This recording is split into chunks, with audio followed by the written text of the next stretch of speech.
Untuk mengoptimalkan kekuatan dan operasi, TNI Angkatan Laut melaksanakan alih bina 6 kapal perang Indonesia ke Koarmada 1. Panglima Komando Armada RI Laksamana Madya Deni Hendrata menegaskan TNI Angkatan Laut perlu menata ulang kekuatan tempur untuk menghadapi tantangan keamanan maritim yang kian dinamis.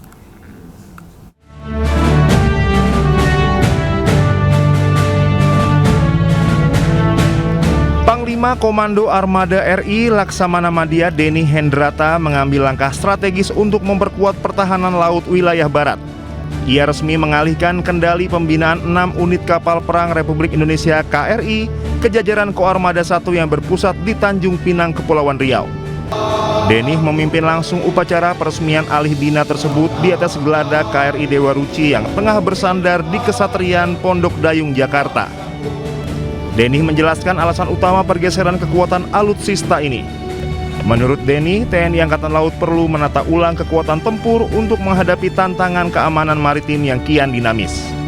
Pembinaan ini untuk membagi kekuatan, ya. Karena ke depan ini ya, pembangunan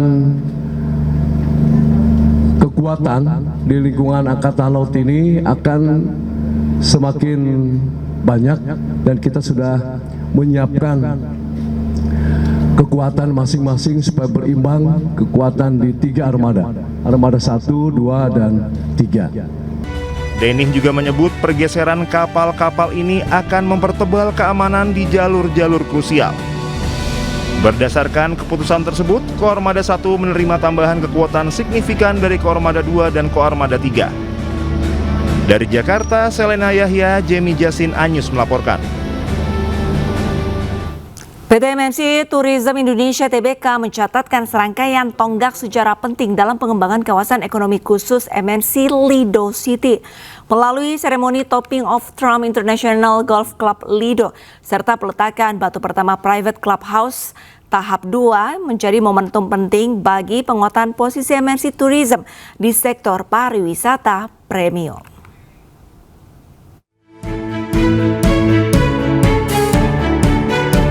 Eksekutif Chairman MNC Group Haritanu Sudibyo didampingi Eksekutif Chairwoman MNC Group Liliana Tanusudibyo meresmikan Topping of Clubhouse Trump International Golf Club Lido di kawasan ekonomi khusus MNC Lido City, Bogor, Jawa Barat. Berlokasi strategis di dalam KEK MNC Lido City, Trump International Golf Club Lido menawarkan keunggulan geografis pada ketinggian 700 meter di atas permukaan laut. Lapangan golf 18 hole berstandar kejuaraan rancangan Ernie Els ini dinobatkan sebagai lapangan golf terbaik di Indonesia oleh World Golf Awards pada 2025.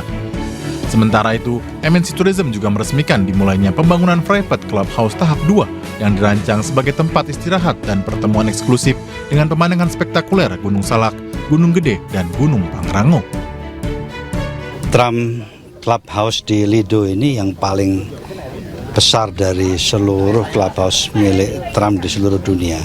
Dan kalau menurut saya juga dibandingkan clubhouse lain, brand lain, ini salah satu yang paling besar juga di dunia. Besar sekali, luasnya 3,3 hektar yang dibangun.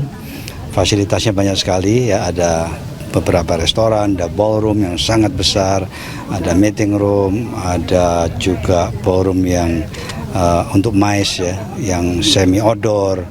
Ya, luasnya 5.000 meter, ya, kemudian fasilitas lounge dan lain-lain sangat besar sekali. Dengan kehadiran 2 proyek prestisius ini, MNC Tourism optimis kawasan ekonomi khusus MNC Lido City akan menjadi destinasi gaya hidup dan wisata kelas dunia yang memadukan kemewahan, bisnis, dan keindahan alam Indonesia. Tim Liputan iNews melaporkan. Pameran kerajinan tangan terbesar di Asia Tenggara Inacraft 2026 diramaikan pengunjung. Sejak dibuka, arena pameran yang menampilkan berbagai perajin UMKM selalu ramai pengunjung dari berbagai kota, tak hanya dari Jakarta.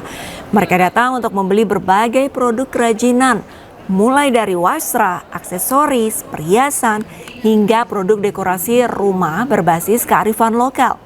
Di hari terakhirnya, ribuan pelaku kria berusaha menarik minat pengunjung, menjual barang-barang uniknya dengan harga khusus. Penutupan Inacraft 2026 menandai berakhirnya rangkaian pameran kriya yang tidak hanya mengangkat nilai budaya, tetapi juga mendorong pertumbuhan ekonomi kreatif nasional. Cara penbikinannya langsung dipotong sama gunting garis manis.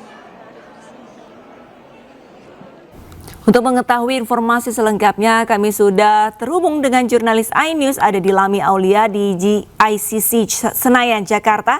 Selamat sore Dilami. Dilami, semakin sore apakah pengunjung di Inacraft ini semakin ramai atau justru semakin sepi, Dilami?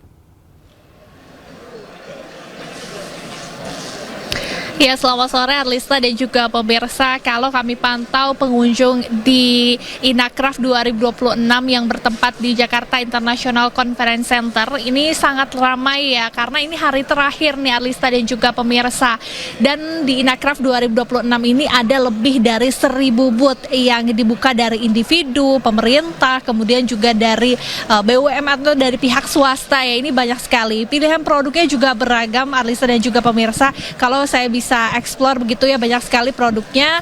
Ada dompet, kemudian ada wadah tisu, ini khas dari, kalau saat ini adalah dari Kabupaten Pasuruan. Kemudian juga ada kain-kain, ada baju, ada mukena juga nih Arlista. Ini bisa jadi referensi juga dari para masyarakat ya untuk membeli untuk perlengkapan nantinya di Idul Fitri 2026. Sangat menarik sekali. Tapi yang gak kalah menarik, di sini banyak sekali kain-kain khas daerah masing-masing. Nah, kita akan mengajak Arlista nih untuk melihat berbagai kain-kain dari Pasuruan. Gimana kalau sekaligus untuk lebih informatif kita langsung tanya nih pelaku UMKM atau Mas yang jaga di sini. Halo Mas, boleh agak ke depan sebentar? Dilami Mas. Ini dengan Mas siapa? Saya Ferry. Oke, Mas Iya. Ferry. Mas Ferry, ini apa sih yang dipegang kain khas Kabupaten Pasuruannya? Ya, jadi ini kita dari Kabupaten Pasuruan bawa batik dengan pewarna alam, yang pewarnanya juga sudah kita tanam sendiri di Nongko Jajar. Terus motif-motifnya tentunya motif-motif yang tidak ada di tempat lain. Karena yang kita bawa ada ini bunga anggrek, karena di Pasuruan juga ada budidaya anggrek. Terus dan lagi ada bunga sedap malam, karena Pasuruan juga terkenal dengan petani sedap malamnya. Terus ada bunga krisan juga. Bunga krisan juga dibudidaya di Kabupaten Pasuruan, dan bunga edelweiss. Bunga edelweiss ini juga kita gunakan untuk motif juga seperti yang bisa dilihat ini, Mbak. Nah, jadi semuanya menggunakan pewarna alam. Terus kemarin yang menjadi pengalaman agak menarik juga, sempat Putri Indonesia Krista menggunakan batik kita yang berwarna biru ini. Nah, ini kemarin sempat dipakai Krista untuk ajang di Putri Indonesia, motif krisan sedap malamnya Pasuruan. Wah, keren sekali Mas. Kalau boleh tanya nih, satu kain ini berapa harganya? Kalau untuk harga macam-macam, kita hari ini di Inacraft kita bawa harga mulai harga 750.000 sampai di harga 35 juta. Yang paling banyak diminati oleh masyarakat atau para ibu-ibu yang beli di sini tuh yang mana sih Mas? Kebetulan dari kemarin yang sempat banyak lepas di harga 1.500.000 sampai di harga 7 juta. Itu dari tamu-tamu Jepang juga banyak, karena mereka suka warna-warna biru kan. Terus yang dari seperti ini. Nah, ini mereka lebih suka. Tadi juga dari Jepang juga ngambil rencana, mungkin katanya mau dipakai kimono. Bunga sedap malam ya. Kabupaten Pasuruan. Terus ada bunga teruntumnya. Terus ada dasi juga. Dasi kita buat dari bahan sutra. Itu juga pewarna alam indigo. Itu juga banyak diminati juga. Mas, terima kasih.